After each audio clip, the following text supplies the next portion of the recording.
Obrigado, Leandro.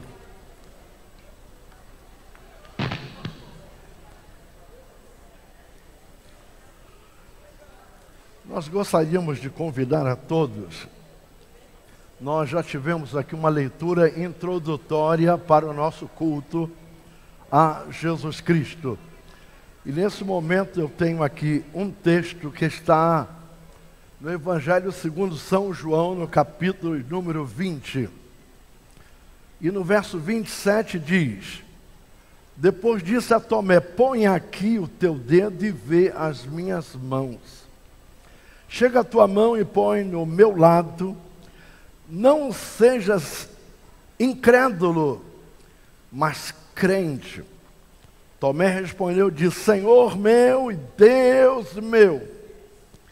Disse-lhe Jesus: por que me viste, Tomé? Creste? Bem-aventurado os que não viram e creram. Jesus, pois, operou também na presença de seus discípulos muitos outros sinais que não estão escritos neste livro. Quantos ainda necessitam de oração?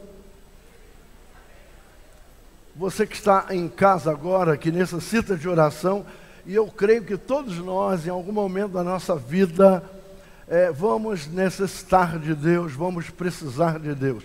Se você tem muito dinheiro, precisa da cobertura de Deus para te dar segurança. Se você não tem dinheiro, precisa da ajuda de Deus para que você possa ter o necessário para a tua vida. Se você não tem saúde, precisa de Deus para restaurar a tua saúde. Então sempre vamos precisar. Rico ou pobre, doente ou com saúde, vamos sempre necessitar da ajuda de Deus. Então aqueles que estão enfermos podem começar a fazer os seus pedidos. Se estiver em casa, faça isso pela internet. Nós estaremos orando agora nesse início de mensagem.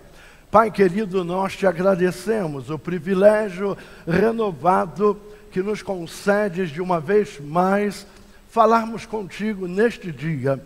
Obrigado, Senhor, por esta oportunidade renovada. Te entregamos as nossas vidas aqui que estamos neste templo, neste lugar aqui ao vivo. Pai querido, também aqueles que estão em volta de Duque de Caxias, do Rio de Janeiro, ou outro estado qualquer, ou até mesmo fora do Brasil, através do Facebook, através do YouTube. Senhor, que tu possas alcançar estas vidas. Dá-nos da tua graça, dá-nos do teu Espírito. Nós te pedimos, Senhor, usa este vaso de barro, Senhor, para a glória e honra do teu santo nome. Nós oramos em um nome precioso, em um nome santo e doce de Jesus Cristo. Amém. Neste texto bíblico em apreço, nós encontramos uma maneira cheia de graça, com o qual Jesus trata um homem que está em grande crise. E eu quero dizer, irmãos, que esta crise, ela é muito pior do que a crise que o Brasil está vivendo. Muito pior do que a crise que a Venezuela está vivendo. E se nós compararmos a crise da Venezuela com a crise do Brasil, a crise do Brasil não é de desabastecimento, é uma crise moral. É uma crise em que a política inteira perdeu a vergonha na cara. Os homens roubam os erários do Estado, e nós sabemos disso, e mesmo preso lá na cadeia, eles continuam controlando a situação e roubando. Só mesmo, irmãos, a misericórdia de Deus. Mas esta crise ainda não é a maior de todas as crises. No sentido bíblico, a palavra graça, o que é graça? Quando vimos o sorriso de uma criança, é uma coisa que é gracioso. Uma criança, ela tem graça. Naturalmente, quando nós olhamos os modelos, as modelos, quando desfilam com seus saltos altos e sabem andar, porque 80% das mulheres, me perdoem aqui, quando andam de salto, vai ploc, ploc, ploc, ploc, ploc, não tem graça no andar porque não aprendeu a andar de salto.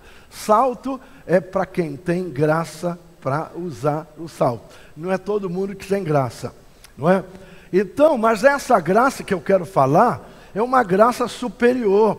Irmãos, uma graça que o homem não merece, mas que recebe exatamente porque o Senhor nos dá graciosamente. Por isso, chama-se de graça. E a graça é um dom gratuito e é sobrenatural, dado exclusivamente por Deus. Eu, pastor Isaías Gomes de Oliveira, com 69 anos de idade, nascido no Evangelho, criado no Evangelho, eu não tenho poder para dar graça a ninguém. Nunca pude fazer isso. Seria uma bênção se eu pudesse ser um homem que desse graça às pessoas. Não, eu não consigo fazer isso. Só Deus é que pode dar, porque Ele é um Deus de graça. E esta dádiva, ela é motivada unicamente pela misericórdia e amor de Deus à humanidade. Então nós nunca vamos ter mérito para receber a graça. Ela vem por misericórdia e de uma forma sobrenatural. E a graça é um favor imerecido pelo homem. Agora, irmãos, preste atenção.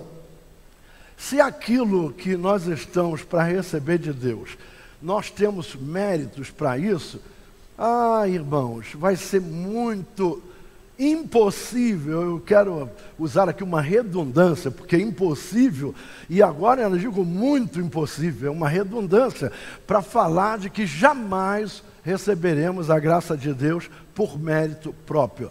Nós não temos mérito para receber a graça. Logo, é um favor imerecido. E a graça, na verdade, é fruto da misericórdia e do amor de Deus. Amém? E a graça, ela leva o pecador a ter vida, leva o pecador à conversão.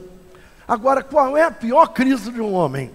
Nós colocamos aí, e até parece que o pastor usa assim, certos títulos de mensagem para chamar visualizações na internet. Sinceramente, eu gostaria mesmo de ter muitas visualizações, mas não é o meu caso. O meu caso é exatamente dar um título e trabalhar esse título com a Bíblia Sagrada. Qual é a pior crise de um homem? E eu vou começar a lhes falar. Não é desemprego. O desemprego é uma coisa mortal, é terrível. Porque alguém que é casado, fica desempregado, ele vai receber o que tem que receber, dependendo dos anos de trabalho, e esse dinheiro vai acabar. Por quê? Porque ele perdeu aquela injeção de capital mensal, que é fruto do seu trabalho. Ele vai entrar aí no seguro-desemprego. Mas o seguro-desemprego não é para toda a vida. E aqui no Brasil, o homem é completamente desprotegido, porque na Alemanha, você entra no seguro-desemprego, o próprio Estado, ele procura emprego para você. Aí manda um bilhetinho para você. Eu sei que eu já estive na Alemanha várias vezes, com pessoa que já esteve desempregado, recebe o correio mostrando o local. Ele vai lá e não se adapta, não gosta, e ele faz uma cartinha para o Estado e diz: não me adaptei, não é esse, não serve para mim. Então o governo vai procurar outro até achar um emprego para ele que se adapte nas condições dele.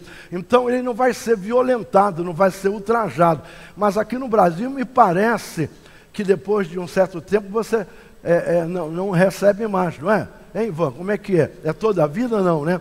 É um certo tempo, depois não recebe mais. Então desemprego é uma crise, mas não é a pior crise. A doença não é a pior crise. Pastor, o que é uma pessoa com uma doença perigosa? Não é a falta de dinheiro a pior crise de um homem, porque dinheiro você conquista, dinheiro com trabalho, com negócio. Não é a perda de alguém amado.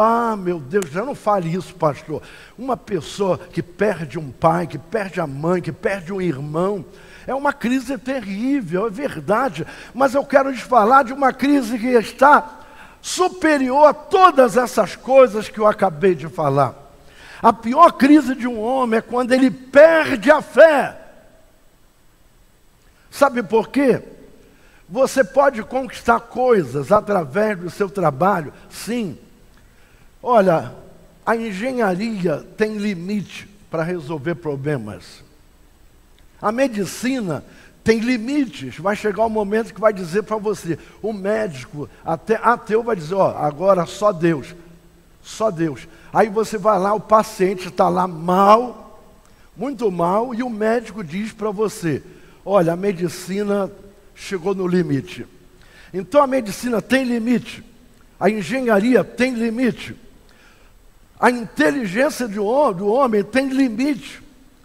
Mas eu quero falar de alguma coisa muito maior. Qual é a verdadeira qualidade da fé? É crer antes de ver. Então, através da fé, nós vamos alcançar coisas inimagináveis. Qual é a diferença entre crer e fé? Existe uma diferença muito grande entre crer e fé. Por exemplo, alguém da Igreja Católica Romana, porque eu sou católico, eu sempre fui católico, eu sou católico, apostólico, evangélico. A diferença é que eu não sou romano. Então vamos subir a escadaria da penha de joelho. Não sei quantos degraus tem lá, eu nunca contei. E então as pessoas podem fazer um propósito em certo santo aí da Igreja Católica, e ele passa a crer naquele santo da Igreja Católica, e o santo da Igreja Católica é uma pessoa que morreu. Não tem nenhum santo da Igreja Católica vivo. Eles todos estão mortos. Então, fé é crer naquilo que não vemos. Naquilo que você não vê, mas que você espera. Em Hebreus, no capítulo 11, verso 1, diz, ora, a fé é o firme fundamento das coisas que se esperam e a prova das coisas que se não veem. Então, quando eu tomo esse mesmo texto, na Nova Tradução Linguagem de hoje, diz assim, a fé é a certeza do que vamos receber as coisas que esperamos e a prova de que existem coisas que não podemos ver. Aquilo que você não vê, mas que você espera. Irmãos, quando o homem perde a fé, ele já está numa das piores crises que pode afetar este homem. Quando ele não tem fé. Irmãos, é a fé que nos mantém de pé. Crer é agir pela fé. Fale comigo, crer é agir pela fé. Então a fé em Deus, ela é poderosa. Faz coisas, irmãos, que nada pode realizar a não ser pela fé. Nós vamos aprender sobre como a fé é poderosa nesta noite. E quando o homem perde a fé, ele está envolvido com a maior crise que ele já enfrentou em toda a sua vida. Ele pode ter muito dinheiro, não resolve. Tem momentos que o dinheiro tem o stop. Sabe, tem um momento que ele não passa dali. Eu hoje parei no local para fazer um lanche e eu vi tanta coisa gostosa, muita coisa gostosa, muitos doces gostosos, tanta coisa gostosa, mas eu tinha medido a minha glicose e ela tinha dado ontem 220. Aí eu pensei, epa, eu olhei e não quis pegar nenhum doce daquele. Porque eu vou pegar aquele doce e vou comer. Agora veja só, eu tinha dinheiro no bolso suficiente para comprar aquele doce. Eu podia usar o cartão de crédito, podia usar dinheiro vivo, eu podia usar débito e comprar aquele doce, mas o dinheiro, no meu caso, ele encontrou o seu limite. Então o dinheiro também tem limite, dinheiro não faz tudo, porque tem momentos que você não consegue, mesmo com dinheiro, resolver o teu problema. Então quando o homem perde a fé, ele é um homem que está em crise, e a fé é que nos dá direito à bênção. Fale comigo, a fé nos dá direito à bênção. Abraão, sem ter praticado obra alguma da lei. Olha, Abraão nunca praticou nenhuma obra da lei. Sabe por quê? Ele é anterior à lei. A lei só veio depois, no tempo de Moisés. Abraão, ele não foi envolvido pela lei, e ele não teria direito nenhum, talvez, Abraão, mas porque Abraão era anterior à lei, mas agindo por fé, recebeu o direito. Ele recebeu o direito através de fé, porque sem fé é impossível agradar a Deus. Você só vai receber as grandes coisas de Deus quando você realmente tem fé. E a Bíblia diz que a fé faz coisas impossíveis, faz coisas tremendas a fé. Então, nós precisamos ser movidos pela fé. A fé é o crer no superlativo. E a bênção de Deus é resultado sempre da fé, porque sem fé é impossível agradar a Deus. E a pior crise de um homem é quando ele perde a fé. Quando ele perde a fé, ele não serve mais para nada, irmãos. Porque tudo tem limite, a única coisa que não tem limite é a fé. E pela graça nós vamos receber a promessa de Deus mediante a fé. E tudo que Deus faz na nossa vida, faz graciosamente, faz movido pela graça, movido pela nossa fé. E não há nada que possamos fazer além de crer nas promessas da graça de Deus. Não é nada. Olha, você não pode fazer nada. Não é uma medida de bolo. Eu vou fazer um bolo, então vou levar tantas, Judete, tantas xícaras de farinha de trigo, manteiga, isso, aquilo outro, faz aquela medida certinha. Ele não vai solar porque você vai bater direitinho, vai saber fazer. Parece que se abrir o forno com ele fora do ponto, ele vai ficar solado. Olha, fé não é medida de bolo. A fé, ela é sobrenatural. Eu não estou falando da fé de subir escadaria da penha. Essa é uma fé natural. Eu estou falando de uma fé no sobrenatural de Deus. É quando eu aposto nele, quando eu creio que ele vai me dar a resposta, quando eu me posiciono para receber os bens de Deus. Aí isso, ele vai mover céus e terra e vai me abençoar. Muitas pessoas querem pagar algo que já está pago por Jesus Cristo. Bom, eu vou melhorar o meu dízimo, vou dobrar o meu dízimo e eu vou receber mais graça de Deus. Olha, o teu dízimo não vai melhorar a graça de Deus na tua vida, infelizmente, quero lhe falar. Eu sempre falo aqui, e é difícil para um pastor falar isso, porque o pastor, ele quer ver entrar recurso na igreja, para pagar a luz, para pagar obreiros, para pagar reformas, pagar instrumentos e isso, aquilo outro. Mas eu quero lhe dizer que eu creio dessa forma. O dinheiro que nós entregamos da parte do dízimo melhora a nossa vida na horizontalidade, porque dinheiro não funciona no céu. Você não vai abrir uma caderneta de poupança no céu com o teu dinheiro e dizer assim, bom, eu vou entregar dinheiro na igreja para ter uma vida boa lá no céu. Irmãos, o céu já foi conquistado para nós. E aí nós vamos tomar o céu à força dependente de Deus, servindo ao Senhor, tendo fé em Jesus Cristo. Então, um homem, ele estava carregando um saco muito pesado, e ele vinha quase se curvando com aquele saco. Era uma bagagem que ele tinha, um saco. E de repente ele viu um carroceiro vir e falou, moço, sobe aí na carroça. E o homem, então, o carroceiro, deu uma ajuda para ele. Ele se assentou e continuou com o saco às costas ali.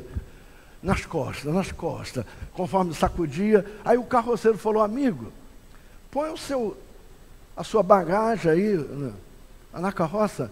Ele falou, não, amigo, eu já sou uma carga para esse animal, ainda vou colocar minha bagagem para ele, não, deixa que eu levo aqui mesmo. E ele ali, sabe, tem gente assim, ele já aceitou Jesus, mas ele continua com a bagagem, ele continua pesado, ele continua sem depender de Deus totalmente, ele continua numa dependência que eu não sei de que é.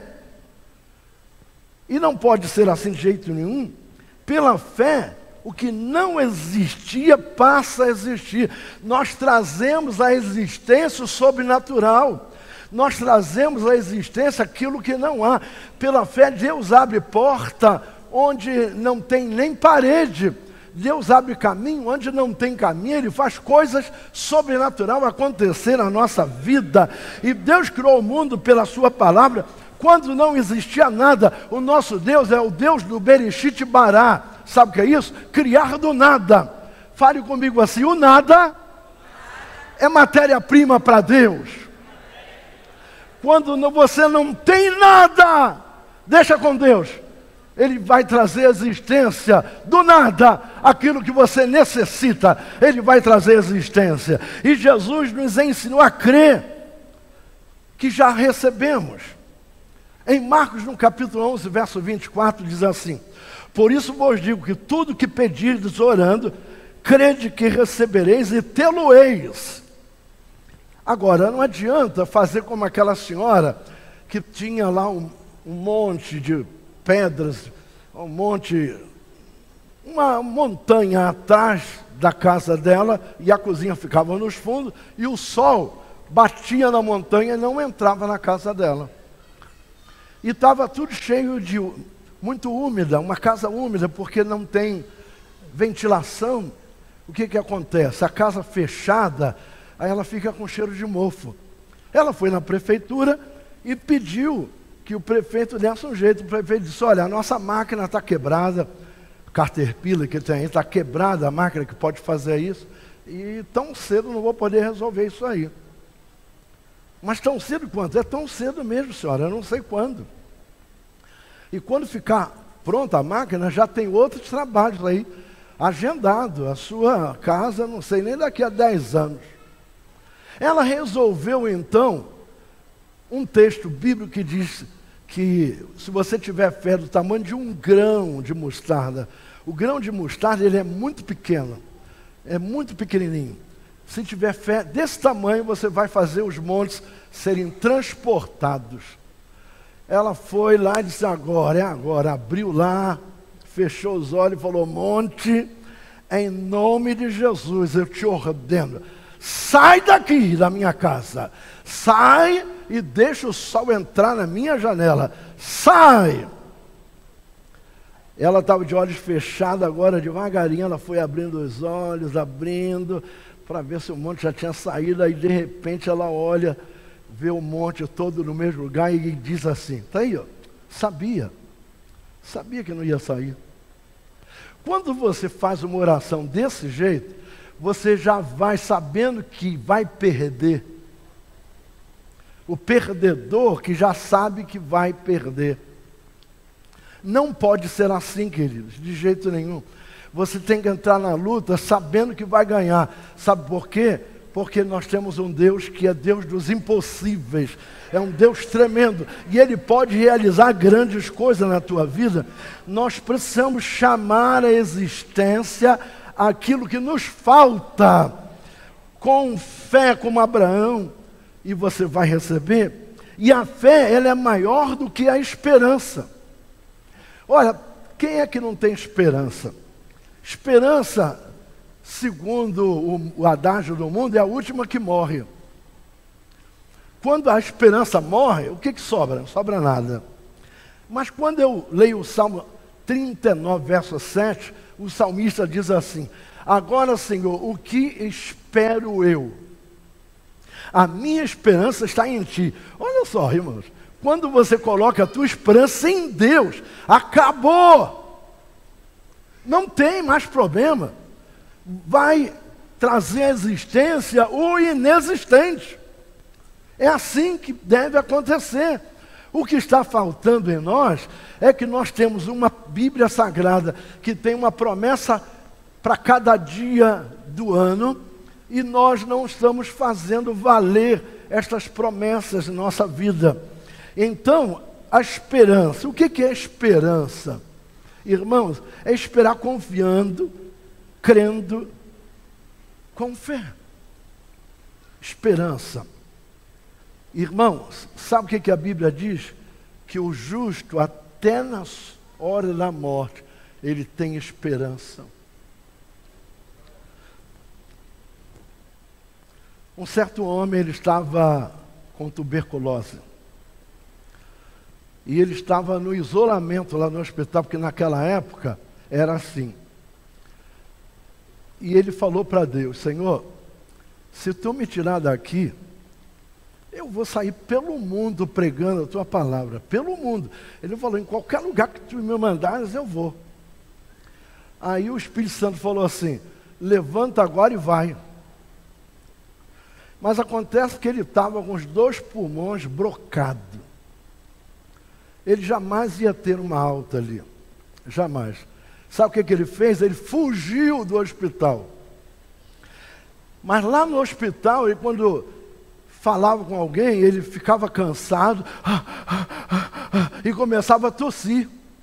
Por quê? O pulmão não estava ventilando, não estava fazendo o papel, porque sem um pulmão, irmãos, o homem não vive sem um pulmão. Ele simplesmente fugiu do hospital. Sabe para onde ele foi? Ele foi para o campo pregar a palavra. Ele foi pregar e sabe o que aconteceu com ele? Nada, ele ficou completamente sarado, pregando a palavra por fé na pessoa bendita e augusta de Jesus Cristo. E a Bíblia diz em Provérbios 14:32, na parte B: mas o justo até na sua morte tem esperança. Irmãos, se você não tem esperança, não tem fé, você olha para Deus e está dizendo assim: Senhor, olha, a tua palavra diz que tu é poderoso, as pessoas crentes dizem que tu és poderoso, mas do meu modo de ver, olha a minha situação. Eu não creio nesse poder todo não. Para mim tu é um pouco fracote, tu não é tudo isso aqui que as pessoas dizem. Você não vai estar falando dessa maneira, mas Deus vai interpretar o teu coração, que é assim que você está pensando. Porque, irmãos, é como você perde a confiança num pai, perde a confiança numa mãe, perde a confiança num marido, perde a confiança numa esposa, num filho. E quando se perde a confiança é ruim. Sabe, olhar para Deus e dizer: ó, tu não é isso tudo não. Mas quando você olha para Deus, tem um livro que diz assim: deixa Deus ser Deus. Ele então vai fazer o impossível. Sabe por quê? Aquilo que é possível, deixa comigo, eu resolvo. Aquilo que é possível, eu, Isaías Gomes de Oliveira, se é possível, então eu vou resolver. Mas o que é impossível eu não posso resolver. Então essa parte do impossível é com Ele, é com Ele, é com Ele, é com Ele, essa parte do impossível. A fé admite as dificuldades sem desanimar.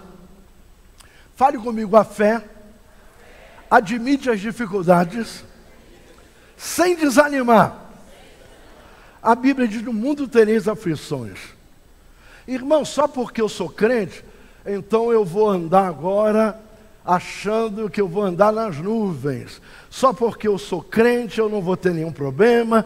Só porque eu sou crente não vai faltar dinheiro. Só porque eu sou crente não vou ficar doente. Só porque eu sou crente não vou ficar desempregado. Só porque eu sou crente não vou me aborrecer. Irmãos, isto aí é puro engano. No mundo tereis aflições, eu sei, mas a fé admite a dificuldade, mas não desanima, porque Deus está vivo. A fé não ignora os problemas, porque a pessoa que ignora o problema vai lá e pega a cobra, e a cobra vai te picar e você morre envenenado. Então, a cobra é um problema, então eu vou fugir dela. E a fé, ela não ignora os problemas. Fale comigo: a fé não ignora os problemas, mas leva mais em consideração o que crê do que aquilo que vê. Mas leva mais em consideração o que crê do que o que vê. Então a promessa da fé é para algumas pessoas. Irmãos, não entre nessa. Deus não faz desta maneira. Eu quero lhes garantir que a promessa da fé é para todos nós. Agora, se nós vamos pedir a Deus, por exemplo, assim: Senhor, dá-me fé. Essa oração, a maior heresia que eu já vi na minha vida, é alguém pedindo fé. É a maior heresia. Senhor, dá-me fé. Se a fé agrada a Deus, eu não tenho nem como pedir a Ele. Mas se eu disser, acrescenta a minha fé, aumenta a minha fé, aí é bíblico. Porque aumentar é alguma coisa que você já tem na botija, vai aumentar. Eu tenho, mas se eu não tenho nada e eu vou dizer, Senhor, me dá fé, como é que eu vou fazer um pedido a Deus se eu não tenho fé para chegar perto dele? Porque eu vou me acercar de Deus através da fé. A mesma promessa serve para todos nós e Deus pode fazer o impossível em sua vida, na minha vida. Creia nisso, querido. Em Marcos capítulo 11 e verso 24 diz, por isso vos digo que tudo que pedirdes orando, crede que o recebereis e tê-lo-eis. Tudo. Repetindo Hebreus 11:1, ora, a fé é o firme fundamento das coisas que se esperam e a prova das coisas que se não veem. Você não viu, mas você crê. Você não está vendo nada. Um pastor foi construir uma igreja e ele tinha muito dinheiro no banco, dinheiro da igreja, na conta da igreja. Aí eu lhes pergunto, ele precisava de fé, assim, para construir aquela igreja? Eu posso lhes adiantar que não. Por quê? Ele tem todo o dinheiro para construir, não precisava de fé. Agora, tem outro pastor que tem R$0 no banco. E ele então tem um projeto de fé de erguer um templo para culto a Jesus Cristo. E ele vai e começa a trabalhar ali, ele vai exercitar algo que agrada a Deus, que é a dependência de Deus. Não é dependência do vil metal, é a dependência de Deus chamar à existência o que não tem, e de repente está um templo pronto, completamente pronto, e você fica imaginando, como é que pode? Uma pastora, olha só, uma pastora, pastor de Assembleia de Deus não gosta, eu já ordenei 3 pastoras, não há nenhuma aqui são as missionárias, mas se precisar pastora aqui, eu consagro a pastora. E eu estou indo para uma convenção agora, que da Assembleia de Deus, uma convenção geral, a CADB, que o pastor separa o obreiro, ele que separa, e leva lá para confirmar, para registrar. E eles separam pastoras. Se eu levar qualquer mulher lá e apresentar, eu quero consagrar a pastora, é o meu pedido lá e vai ser consagrada. Essa pastora, ela estava numa igreja, eu não vou falar o nome da igreja para não trazer assim constrangimento. E essa igreja não aceitava os dons pentecostais, os dons espirituais. E acontece que Jesus começou a batizar com o Espírito Santo pessoas ali. Começou a batizar e o pastor presidente geral lá da obra colocou ela no olho da rua. E ela então ficou assim, sem um local para congregar. Então ela começou a dirigir um culto debaixo de uma árvore. E começou a aparecer gente, e deu aquela montoeira de gente. E ela falou, irmãos, olha, nós vamos ter que construir o nosso templo. Ela viu um terreno no centro da cidade do país dela lá. E ela comprou aquele terreno. Comprou. Aí muita gente deu dinheiro, foi ajudando. E começou a vir aquelas bitoneiras de cimento, colocando laje, colocando tudo. E um dia o tesoureiro chamou, pastora, nós vamos ter que parar essa obra, pastora. O dinheiro acabou. Olha, se nós formos nesse ritmo aqui, nós vamos ficar com cheque sem fundo na praça. Não dá. Nós temos que dar uma parada. E a pastora falou assim, olha, você é o tesoureiro aqui, mas o tesoureiro primário, o principal é em cima. Está em cima, é o nosso Deus. Ele é que é o tesoureiro. Olha, vamos fazer uma coisa, eu não sou louca. Vamos diminuir então o fogo, mas não vamos parar. Fica só com 2 obreiros aí trabalhando, mas não para. Aí um armador grego passou ali várias vezes. Para quem não sabe o que é armador, é dono de frota de navios. Armador é dono de navios. Um armador grego passou ali e ficou desconfiado. Poxa, eu estava vendo tanto movimento aqui e agora não vejo mais movimento nenhum aqui. O que será que está acontecendo? Ele resolveu lá, bateu lá e chamou a pastora. Pastora, você que é responsável por essa obra aqui, me diga uma coisa, eu não tenho nada com isso, eu não sou nem evangélico nem nada, mas me deu uma curiosidade, eu queria saber por que parou esse movimento aqui. Agora eu vejo só aqui 2 ou 3 trabalhando, quando tinha uma montoeira de gente. Falou, amigo, o problema é que acabou o dinheiro. Acabou o dinheiro e nós vamos esperar em Deus. Aquele homem falou para ela o seguinte, eu nunca fui uma pessoa de servir a Deus, mas eu sou muito abençoado pelo Deus lá do céu. E eu vou fazer uma coisa com você. Tudo que você precisar para terminar essa obra, tudo, eu digo tudo mesmo, para voltar às bitoneiras, começa a contratar pessoas, manda tudo para o meu escritório. Está aqui meu cartão, manda tudo para lá, as notas, manda para lá que eu vou pagar, as despesas sociais dos empregados eu vou pagar tudo, eu quero ver essa obra pronta. E a mulher construiu um templo de 3 andares, com culto 24 horas por dia. Terminava um, entrava outro, terminava um, entrava outro, terminava um. Quem trabalha de madrugada vinha de manhã, quem trabalha de dia vinha à noite. Sabe por quê, irmãos? A fé é o firme fundamento. As coisas que eu não vejo, mas que eu espero, que eu aguardo, que eu confio. E sem fé é impossível agradar a Deus. Fale comigo, Deus nunca abandona. Deus nunca despreza. Deus nunca se cansa. Jesus veio até o local onde estava aquele grupo reunido por causa de um homem que estava em crise. A pior crise de um homem. E havia uma perseguição muito grande.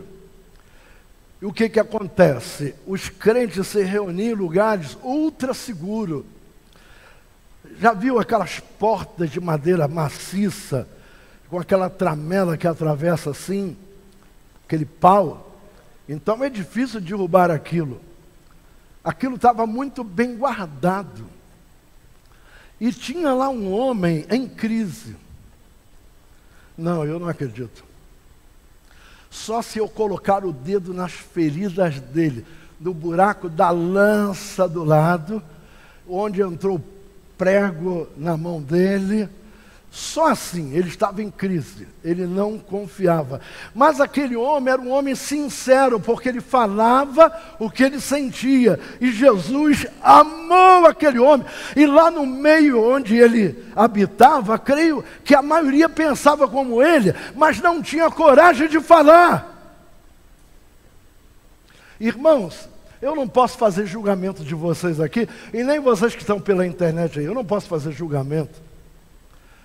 Mas pela luz bíblica, a luz bíblica nos dá uma intenção de 50% de salvo entre os crentes. Eu creio que metade aqui não sabe o que é ser salvo. Simplesmente. E nem é crente, se bobear, eu não passo no crivo. Porque eu nunca consegui levantar e dar o outro lado. Comigo o buraco é mais embaixo, que negócio é esse? Eu me valorizo mais do que eu mereço. As pessoas se autovalorizam mais do que as merecem. do que se merece. Nós não passamos no crivo. Tomé falou aquilo que ele sabe, que ele imaginava, aquilo que ele acreditava. Mas para Deus isso era uma crise. E de repente, assim, sem bater na porta, ele atravessa, porque um espírito, sabe, ele atravessa, ele não está sujeito a madeira, a concreto, ele atravessa e se acha ali diante de Tomé e fala: você queria tocar, Tomé?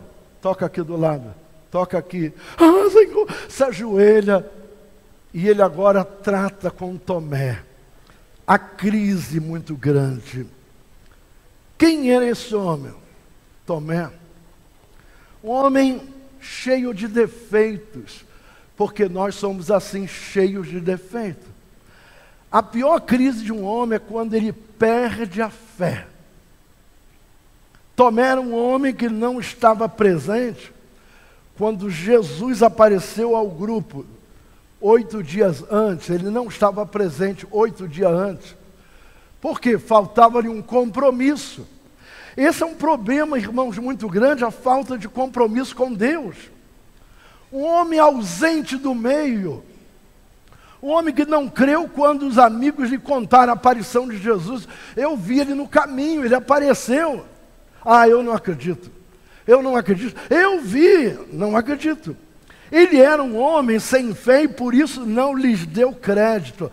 Porque ele não tinha fé para crer.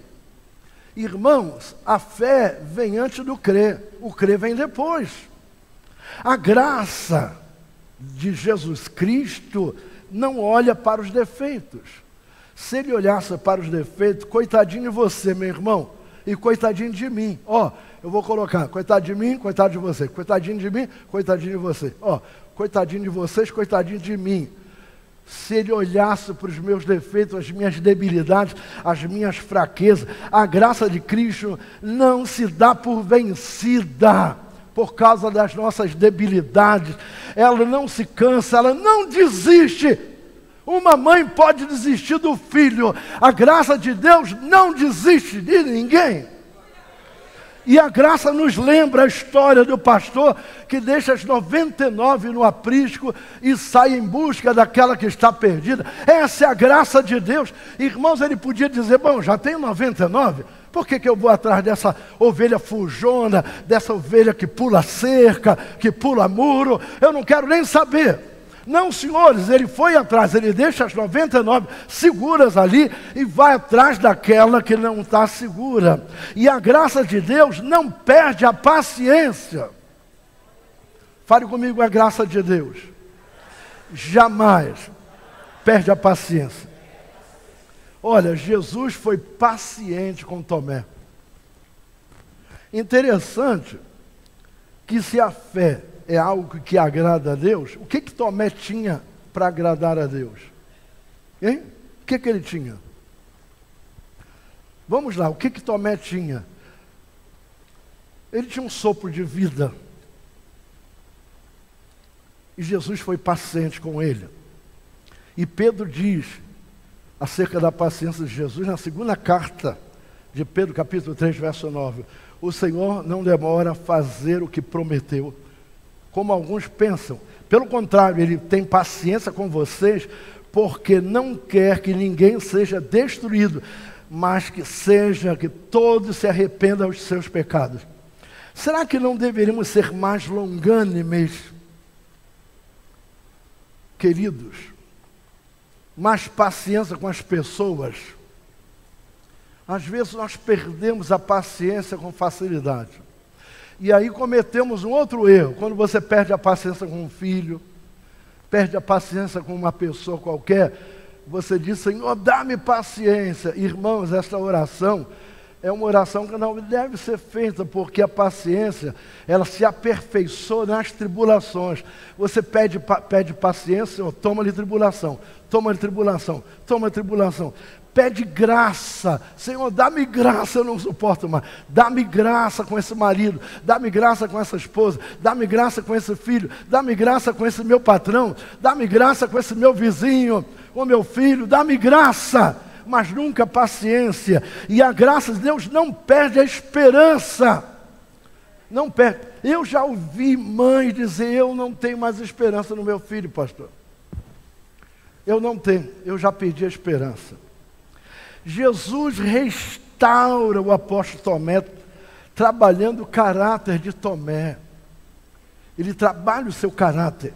Em João no capítulo 20, verso 27 diz, depois disse a Tomé, põe aqui o teu dedo e vê as minhas mãos. Chega a tua mão e põe no meu lado. Não sejais incrédulo, mas crente, Tomé. Disse-lhe Jesus, porque me viste, Tomé, creste. Bem-aventurados que não viram e creram. Sabe o que ele faz? Ele restaura aqui Tomé. Tomé vivia o seu momento de crise de fé. E eu fico assim, parece que essa mensagem é simplória demais. Não, ela é muito simples, mas ela tem uma profundidade na sua simplicidade. Quando nós perdemos a fé, perdemos a esperança. E para que serve uma vida sem esperança? Nós nem sabemos se o dia vai amanhecer. Eu, quando era menino, com 6 anos de idade, eu só falava assim, ó, Aí o meu pai, Manuel, falava para a irmã Helena, a esposa dele, minha mãe, Helena, esse menino não vai falar não? Vai falar, Deus tem uma promessa na vida dele. Aí eu comecei a falar, mas tem palavras que eu não consigo articular até hoje. Mas eu vi aviões passar numa rota que não era rota aérea, e eu apontava assim e dizia, eu não vou andar naquilo lá, né, no avião. Irmãos, eu já fiz viagem de 54 horas de voo. Claro que não foi direto, trocando de aeronaves. Eu fui para um lugar chamado Gorongosa, no norte da África. Gorongosa, lugar cheio de armadilha de guerra. Pisava, explodia. Você tinha que andar com um guia. Fui para a Europa, tantos lugares da Europa, América do Sul, Portugal. Sabe, tantos lugares que eu até perco a memória de quantos lugares eu já fui.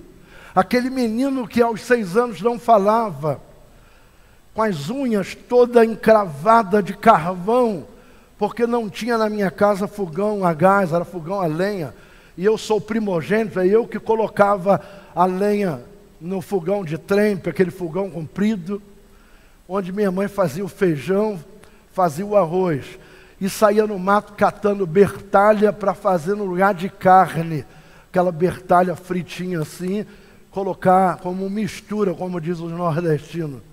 Só isso, mais nada. Eu não comia queijo, não comia iogurte, não comia chocolate, nada dessas coisas, que não havia recurso. E eu sou o primogênito de 9 filhos. E hoje, a gente viaja de avião para lá e para cá, Deus tem abençoado. Se eu fosse aceitar convite para pregar, eu não parava aqui.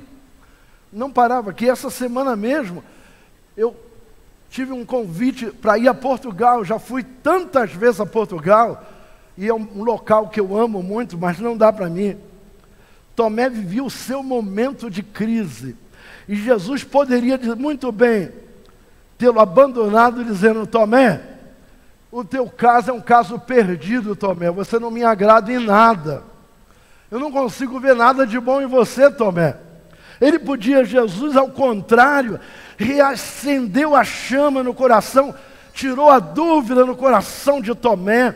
A graça de Deus não perde a esperança na nossa restauração.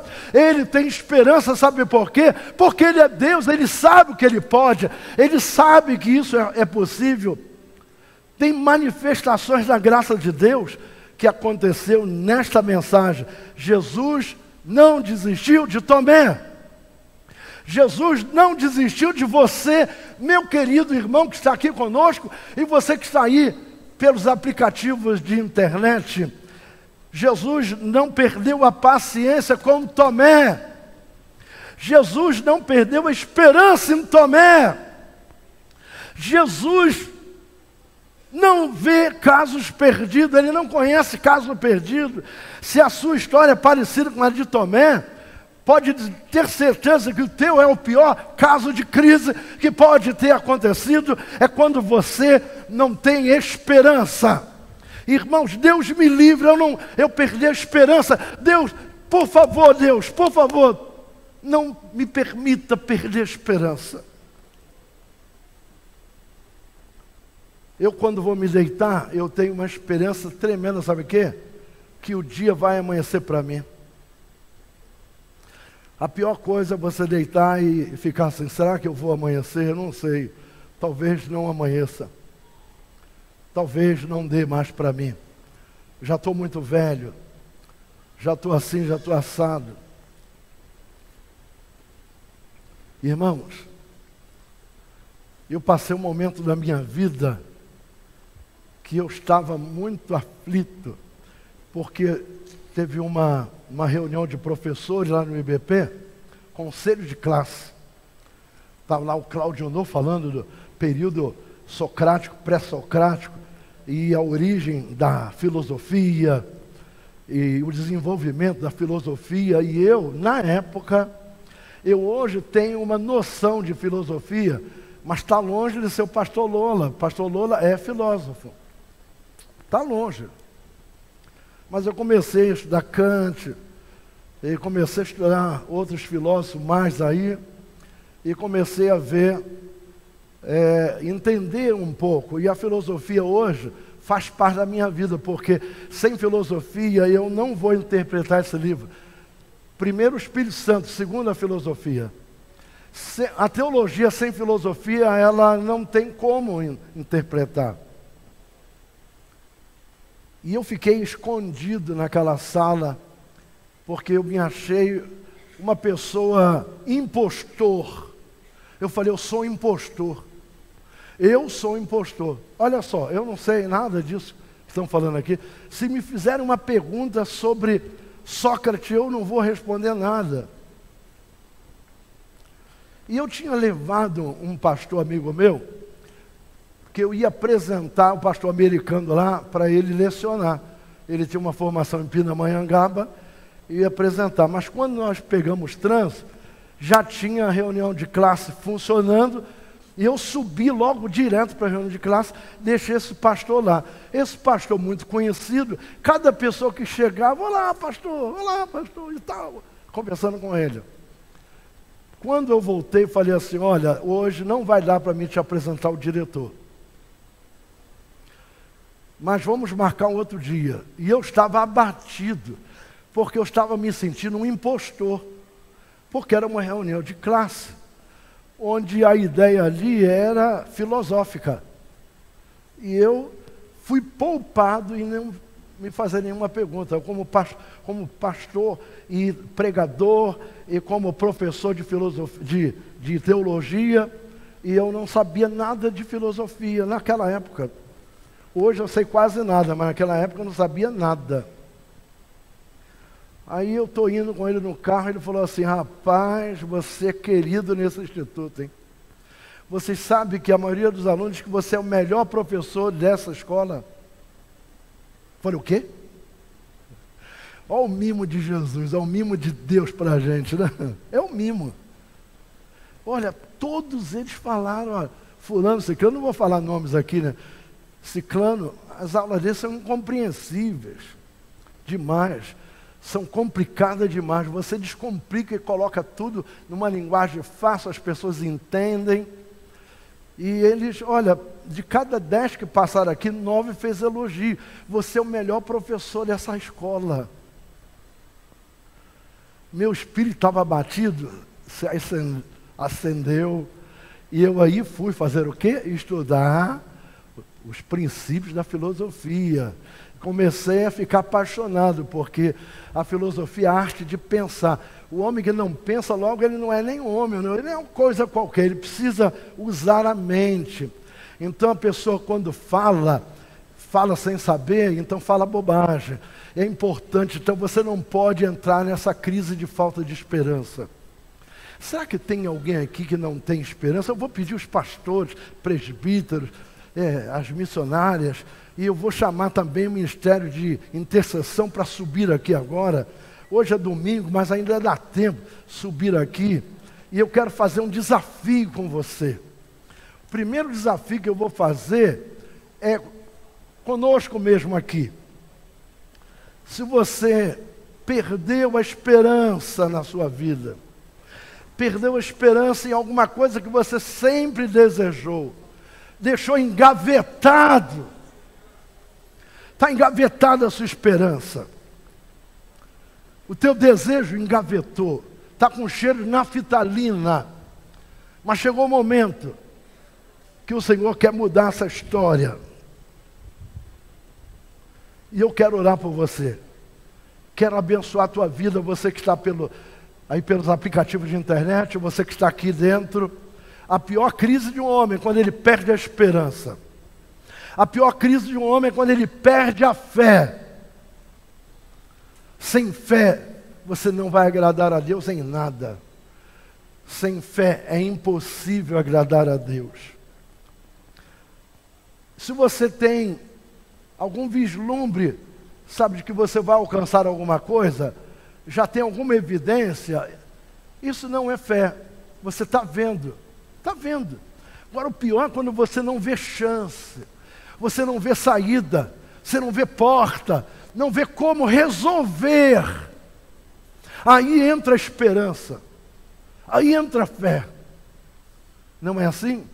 Vou aproveitar aqui o nosso amigo, o nosso irmão.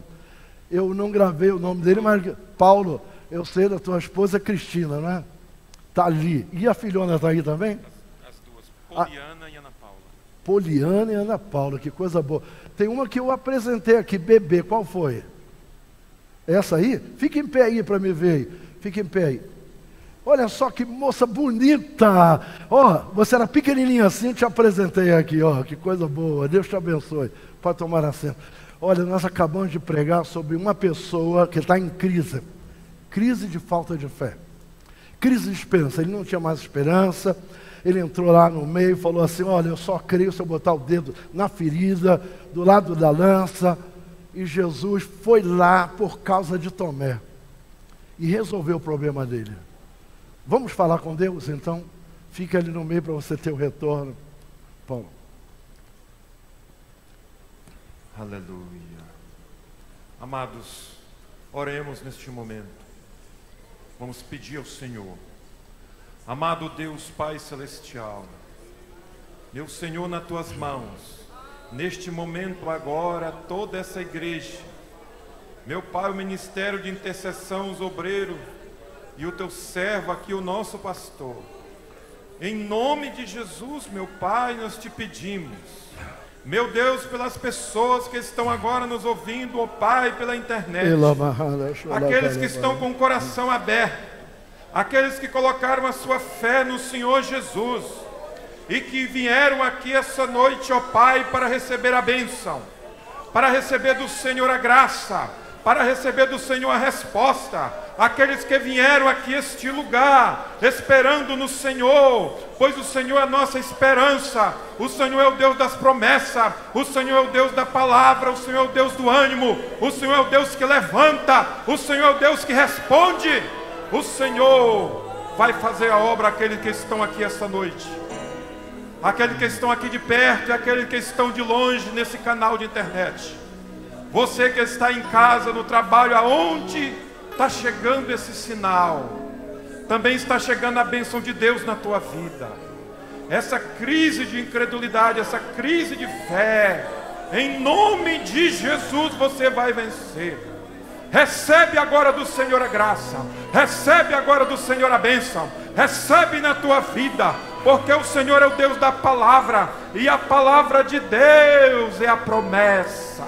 A palavra de Deus te levanta, porque a palavra de Deus é o pão que alimenta, a palavra de Deus é a promessa que você precisa, e a palavra foi pregada, a palavra foi dita, e essa palavra vai frutificar na tua vida. O Senhor te abençoe. Oh, oh, maravilha! Oh, recebe na tua vida. Oh, glorifica o Senhor. Oh, espera no Senhor. Oh, pode agradecer, porque o Senhor é o Deus que derrama. É o Senhor Deus que derrama. É o Senhor Deus que desperta. É o Senhor Deus que toca. É o Senhor Deus que levanta. Se você está sentindo de chorar, chore. Agradeça. Glorifique. Oh, maravilha. Essa palavra é tua, Senhor. A palavra foi pregada. A palavra foi anunciada. E ela não voltará vazia. Ela encontrará terreno no coração. Receba essa bênção, porque o Senhor é o Deus que te levanta. O Senhor é o Deus que toma nas tuas mãos e não deixará esse problema te derrotar. A promessa de Deus te traz de volta. Você que está afastado agora está ouvindo essa palavra, em nome de Jesus, recebe essa unção agora na tua vida, porque o Deus a quem tu serve é maior do que a tua crise. Que a bênção do Senhor seja a tua vida, em nome de Jesus. Em nome de Jesus. E amém, Senhor. Amém. Gostaria de convidar, pode tomar assento, os irmãos continuem aqui um pouco. Convidar a todos para que esteja conosco aqui na terça-feira. Terça-feira, olha, as revelações de Deus, elas nunca são igualadas, elas sempre sobem. É como uma cacimba, para quem, eu não sou da roça, mas gosto da roça. Cacimba é uma nascente, é um vertedouro. Se ela não for usada, ela vai criar um limo verde por cima. Mas se você começar a tirar água da cacimba, ela vai clareando e vai produzindo, clareando e produzindo. Quanto mais tira, mais tem. Quanto mais tira, mais tem. Quanto mais tira, mais tem. Então, as mensagens, elas são significativas, diferentes, são sempre para cima. Elas crescem. Agora, olha, você que não conhece essa igreja, acho que seria bom você fazermos uma visita. Grande parte desse pessoal que está aqui pertence a um ministério chamado Ministério de Intercessão.